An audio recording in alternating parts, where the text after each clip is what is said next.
tell me about the difference between like what you do, which is like helping people get clients through content, and what say like some like a personal branding expert might do, for example. Like, is there a difference there? And if so, like what is it? Massively so. So I'm not personal branding. There's two types of personal branding experts.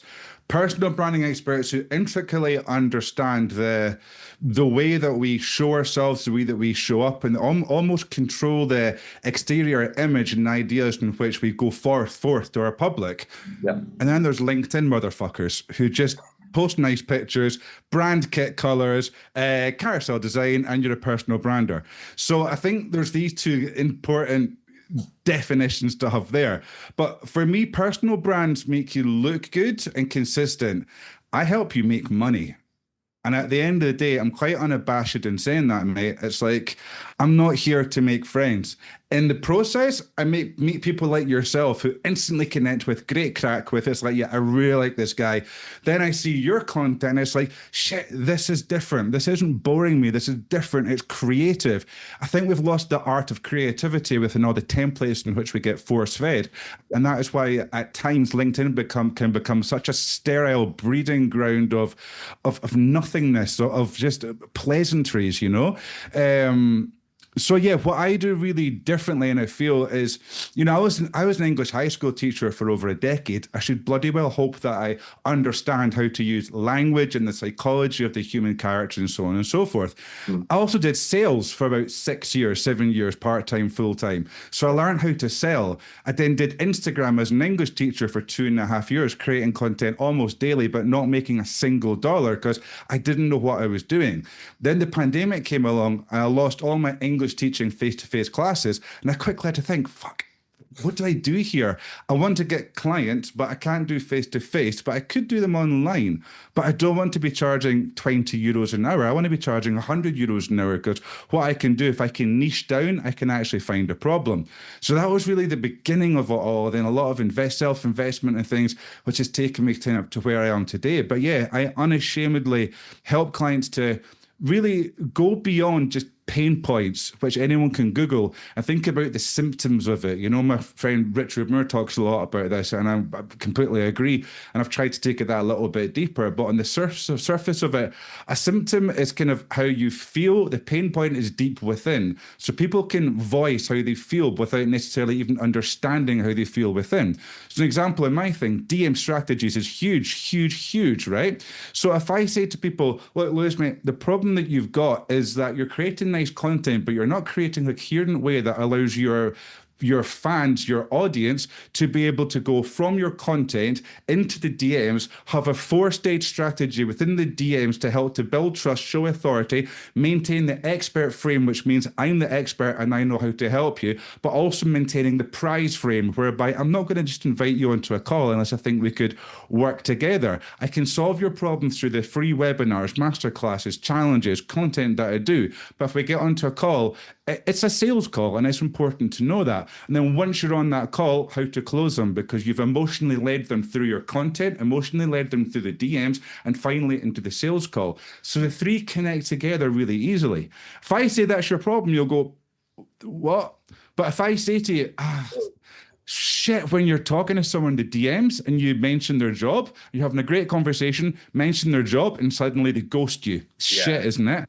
Yeah. Fuck it. I can relate with that. Everyone can do it. So that's symptom versus pain point. If you can show somebody the symptom, you can then tell them the pain point. If I've got a cough, it could be bronchitis. I don't know. I'm not a doctor. But if I could understand that this cough has been rattling my chest for 6 weeks, it's probably a good idea to get it checked out. So we're not always pain point aware, but we are symptom aware. And finally, a bit of maths, which I'm not 100% on. I've done quite a bit of research. The numbers kind of vary, but generally speaking, only 3% of people viewing your content are pain point aware and acutely want Lewis to go in and to solve their problem for them. 7% are pain point aware. Shit, I know I need to have better DM strategy. That's where I'm falling down. Which means 90% of people are not pain point aware. So why the fuck we keep on talking about generic pain points? I don't understand. Let's talk to symptoms instead.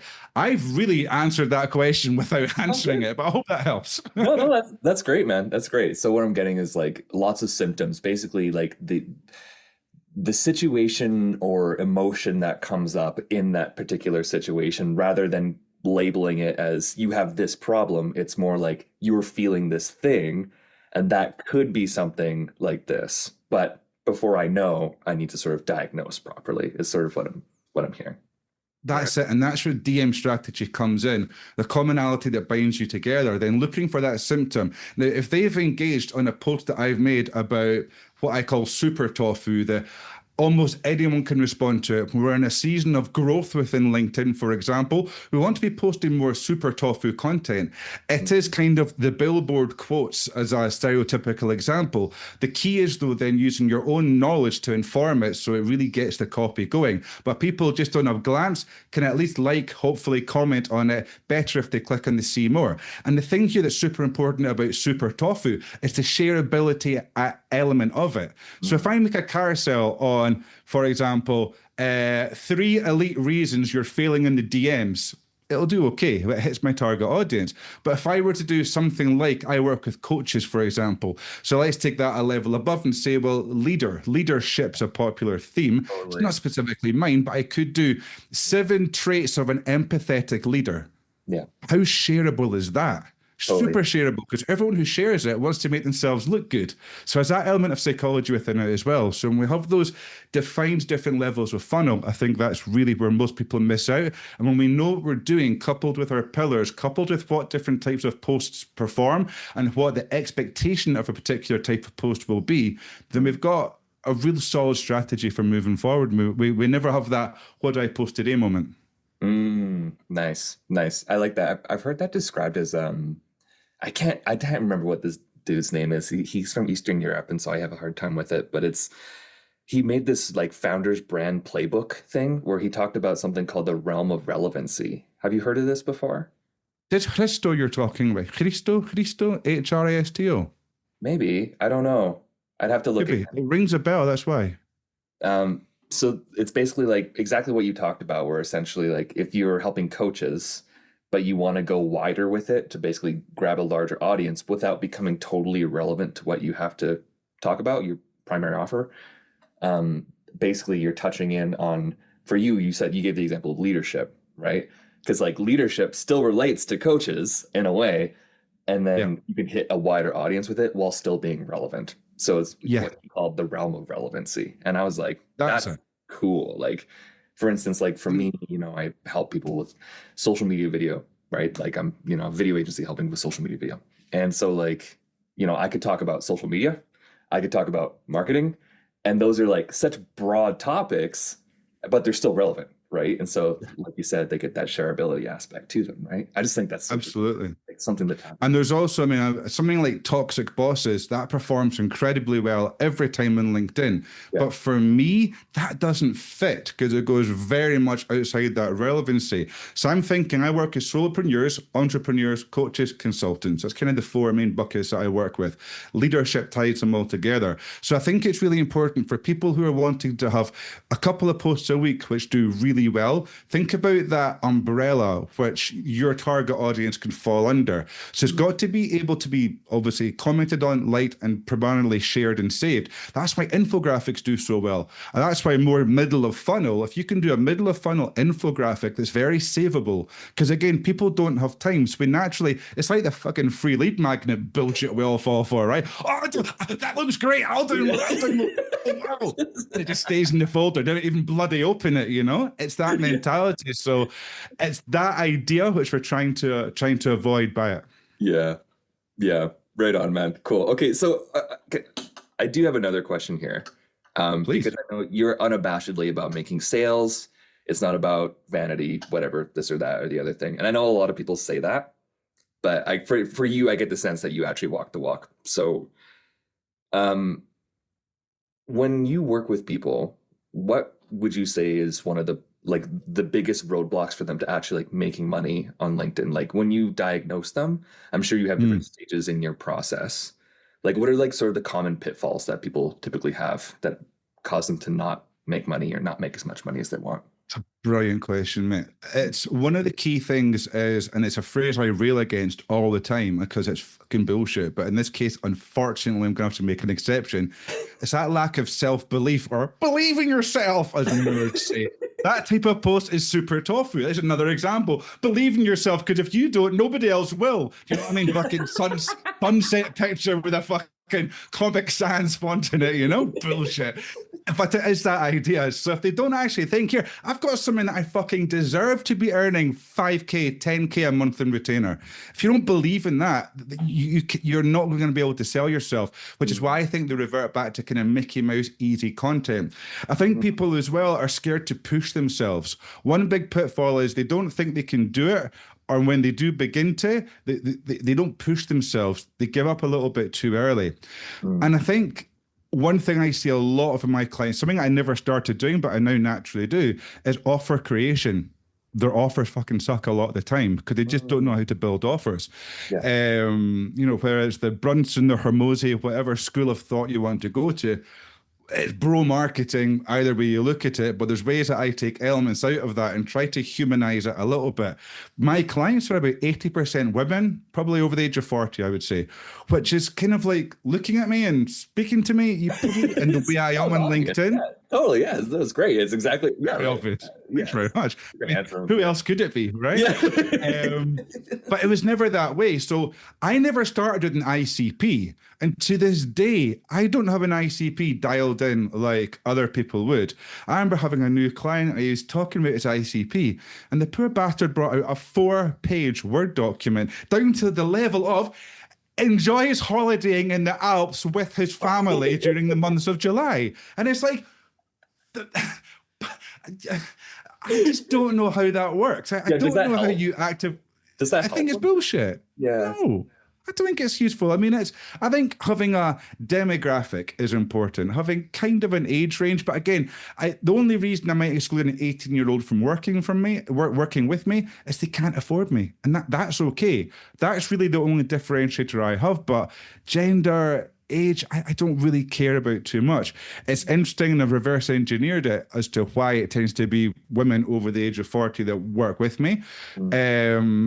But again, if I had to put it in a magic little bottle, I'd be a multi-billionaire, you know? It is one of those things, but I think we can get tied up with a lot of bullshit in marketing. I think the personal branding, to bring this round again, gets tied up in that. Another reason people don't do it, Lewis, is that they spend too much time worrying about the minute details.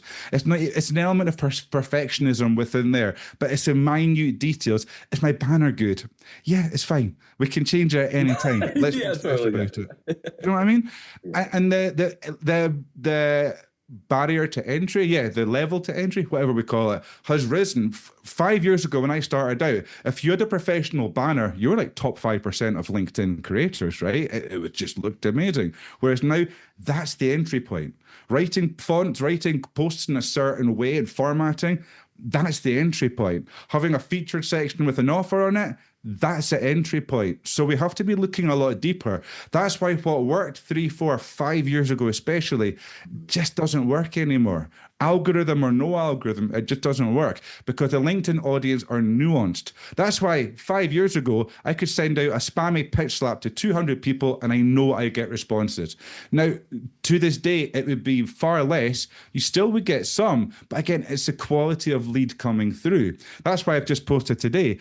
Everyone's complaining about the algorithm and reach and stuff like that. Yeah, it sucks. But let's look at the other side. More of your people are seeing your content. I'd far rather 100 people who could buy from me saw my content than 1,000 who couldn't. The odds are actually more in my favor. The fact that burn time is at an all-time high, content will pop up 3, 4 weeks later. How fucking good is that? And the people it's being shown to, in my belief, are again better. Not a better quality of person, but a better fit of person for what you do in your offer. I actually heard something about this exact thing, why posts keep popping up like 3 weeks later or whatever it is. It's because that those people who that post is being shown to, they've done some kind of search or something like that related to what your post is about. And so the algorithm's like, oh, you looked up something to do with, I don't know, coaching, for example. This is post by this coach that you might find useful, even though it's like 3 weeks old. And so in that sense, it is relevant to them, right? Because it's based on their search history, and like LinkedIn knows, right? Like it Yep. tracks us or whatever. We're all cookified at this point. We all got cookies on us. But like that's how it deems the post relevant, right? So that post is more relevant to that person now, even though it's coming up 3 weeks later, which is super cool. And I completely Totally. agree. I guess a follow-up question to that, dude. Then it really quickly, sorry, mate, Oh, it yeah, go gives for it. us a bounce as well. If you like that post, if you scroll down another between 5 and 10 posts, you'll see another post by the same creator. Yeah. So we know that we need, on average, between 6 to 7 hours of exposure to a creator. I've done the maths. That's 42 weeks posting Monday through Friday every day. It's a long time. It's why everyone should be doing newsletters, should be doing live streams, masterclasses, webinars, challenges. Just get in front of people. It's so important. But simply by that, if they're just seeing your content pop up more, and then they like that next post, you're guaranteed the next time you post, you're going to show up in them. So that feels a lot more natural to me than just it being shown to seemingly random people and that wouldn't convert from that perspective. Totally. Sorry, I interrupted you. No, that's okay. No, that's great. You're so good at this, dude. Honestly, I'm learning a ton. I guess like the natural sort of follow-up question I had to this, because this is such a relevant conversation, right? Like the reach is dropping, everyone can feel it. It's sort of the trend too. You've been around longer than I have, but I'm sure you've seen that. Like again, I've seen examples of people who post literally the exact same post 1 year apart. 1 year gets like 50,000 friggin' likes. The next year it gets like 800, right? And it's like still a Yep. lot, but it's not 50,000, like clearly there's been a drop in just the organic reach, and that's just how platforms work, right? So Yeah. TikTok went through the same 4 or 5 years ago. Instagram before it. Now it's LinkedIn's turn. This is normal. Like they're not going to give you great fucking organic reach forever. Now, no, of just course not. as a side bastards, so as a side note, I don't believe paying premium does anything for you with regards to reach and exposure. I know there's a lot of rumors. I've not seen enough to substantiate that belief to go, yes, it's right. I see a lot of folk with LinkedIn Premium who get 1 or 2 likes every single time. So I'm not convinced that you get more favoritism off the algorithm for that either. Yeah, cool. Good point. Solid point. I guess the question then would be like, for you in your methodology, how do you sort of get around that, say, because organic reach is dropping. Duh, Mhm. it's happening. It's part of their business model, and it's okay. But Yep. how do we, as coaches or as business owners, entrepreneurs, how do we structure our strategy to sort of like make sure that we're not relying on posts doing as well as they did a year ago or 2 years ago? What's the way around that? Yeah. Brilliant. So the first thing I'd say, it's a level playing field. Everyone, apart from 1% more or less, everyone's reach has dropped. Therefore, it's a level playing field. No one's getting as much reach as they were before. Therefore, strategically, it's why I railed against it a year ago. I did a collaborative carousel with my friend Richard van der Blom last December. You're not just creating video only, you're mixing it up with different types of content. And that's why I believe that you get around the algorithm. You want to research. A nice way to do, open up a LinkedIn account that's a dummy account. Mhm. Oh, you can't do it. Get another email address. You're fine. It's a dummy account. Don't follow anyone, no one, and just look at what the feed naturally sends you. And what you'll get is high performing content. Analyze that content. Analyze the hooks, the images. At the moment, for me, brushstroke with watercolors kind of style on infographics on carousels, they're doing really, really well for me at the moment. It feels like it's a little bit in fashion. That will change. So we need to keep an eye on what it is. The kind of super AI 3D looking things, they're down because everyone's able to do it because it's so simple. Whereas I believe the brushwork watercolor, I'm an AI nerd, it's less common, therefore it stands out more. So it's almost a case of look at what the big ones are doing, break it down, understand it, and just try to duplicate it and duplicate it until it works. Then when it works, double down on that and try it again. When you have success, that's the time to keep on going again, really similar, really similar, really similar. Let the algorithm pick it up. So that's how I do it. For me, it's a combination of not text only, because it has just plummeted so much reach wise. It's not to say it doesn't work. Jasmine does great text only stuff. I don't see the point in it so much anymore. I like the AI images, so maybe create an AI image, a photo of myself, although that's something I think when you're creating super top of funnel content that's to be shared, nobody really wants a picture of my stupid face in the front of a carousel. So that's where I'd use an AI watercolor version of me because it's more shareable in that regard. And at Mhm. the end, I'd have a photo of me saying, like, follow, share, save, blah, blah, blah, blah. So it's creating a multitude of different types of content. So an engage, so let's say a super top of funnel, let's say it's a 7-day week that you're posting. A couple would be even 3, depending if it's a growth or sales stage, would be super top of funnel. I'm just looking for followers. There'll be followers that come in the net who aren't good for me, but there will be ones who are good for me. I used to believe never go that broad. I think with the algorithm changing, Lewis, we need to go that broad now. Because out of all those people that start following, if we've got good top and middle of funnel content, they'll naturally just kind of fall out of it a little bit and not see the content so much. But those who have fallen and who do like it, it will really resonate with them. So it serves itself in that nature. So, super top of funnel, like it could be a cheat sheet that's super generic. When I say generic, it's got really useful information, but it's for that leaders rather than consultant kind of thing, right? Storytelling always does well. Just don't make it vulnerable, boo-hoo. I think that moment's almost leaving. Yeah. I think there's elements where you do want to have pictures of yourself, whether it be through like yourself, through video or through pictures. Again, preferably pictures of you doing something like speaking in an event or something like that, rather than the selfie with a salad bowl. No one gives a shit, although that will still do well for a certain demographic. Yeah. That's where the big influencers with hundreds of thousands of followers look great, but are usually broke at the end of the month because they've not got it all set out right. So super tofu, which is that little bit step down, still top of funnel. You don't have to be a coach or a consultant, but for me, it would certainly be more LinkedIn focused. But top of funnel, never exploring a problem, as you know, brother, never exploring a problem, kind of how I do things or a bit of storytelling, but then into that middle of funnel. And that's where I would probably bring in a carousel, for example, helping to solve a problem by step, or AI prompts that help with LinkedIn creation or things like that. And the bottom of funnel to newsletter, to webinars and so on. So having a mixture of those carousels. And within that carousel, bro, if you're spending fucking 1 or 2 hours or whatever it is creating a carousel, motherfucker, make it good, make it look good, make it clean, but make sure you're going to get deals out of it, right? So that should always, I always say, have something to offer, like a digital asset. Now, some big names say the comment X to get Y is dead. Don't do it. I disagree hugely. Hugely. I don't agree with it at all. Because what you are doing, there's an element of algorithm gaming, but the algorithm really only wants 12 words or more in a comment to be valid. Therefore, if they're commenting 3 words for a cheat sheet or whatever it is, that's not doing it. So really make sure that from that you're then getting buyer intent. Obviously DM them then, and then just ask those questions, or you could invite onto a call to explain it a little bit more. That's where so many of my leads come through. Polls are dead, which means people are voting, because people who like polls like to take part of them. Why? Human curiosity and interest. Is it only me who has this problem, feels like this? And talking about a middle of funnel poll is where you are talking pain points, because people will vote on that because they want to see who else feels like that, and they know it's anonymous. Then go in and speak to those who the problem that you solve.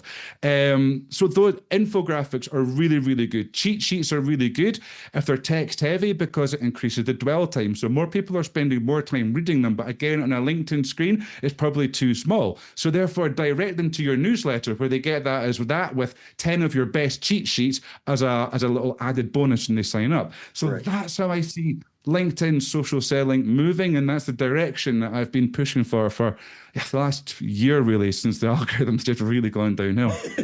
God, I get excited about this. Dude, it's awesome, man. I love it. I love your passion, dude. Honestly, if people want to work with you, what's the next step? Like how do you help people, and what can they do if they're interested in what you have to say? Yeah, so if and instead of what I've got to say, as you can probably tell, I'm kind of no bullshit, kind of outspoken, and kind of like, if that's your sort of thing, we probably could be a good fit. So ways that you can obviously know more about me, follow me on LinkedIn, or connect, send over a connection request, say, hi, I'm Lewis, ha, ha, ha, and I know you've been watching the podcast. Even if you aren't, that'd be weird.